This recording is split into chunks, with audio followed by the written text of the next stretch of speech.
Doraemon की कहानी गलती से बन गई थी। 1969 में फूजी नाम के एक जापानीज राइटर अपनी नई मांगा सीरीज के लिए आइडियाज ढूंढ रहे थे, लेकिन राइटर्स ब्लॉक के कारण वो नए आइडियाज नहीं सोच पा रहे थे। तभी उन्होंने सोचा कि काश उनके पास एक ऐसा रोबोट होता जो उन्हें आइडियाज दे सकता। उसी दिन घर पे उनका पैर उनकी बेटी के रोली पोली टॉय से टकरा गया और सरप्राइजिंगली उसी दिन उन्होंने अपने नेबरहुड में कैट्स को फाइट करते हुए सुना। इन तीनों चीज़ों को कंबाइन करके उन्होंने एक नया कैरेक्टर बना डाला। उन्होंने बनाया एक ऐसा रोबोट जो कैट जैसा दिखता था और उसकी फिजिक रोली पोली टॉय जैसी राउंडेड थी। जापानीज में स्ट्रे कैट को डोरा निको कहते हैं, इसीलिए इस कैरेक्टर का नाम पड़ा डोरेमोन।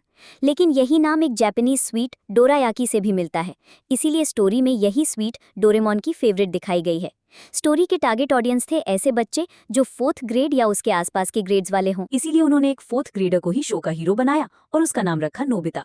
उस समय जापान में एक 4th ग्रेड स्टूडेंट की एवरेज हाइट थी 129.3 सेंटीमीटर। इसीलिए उन्होंने डोरेमोन के पूरे कैरेक्टर को इसी नंबर के अराउंड बनाया।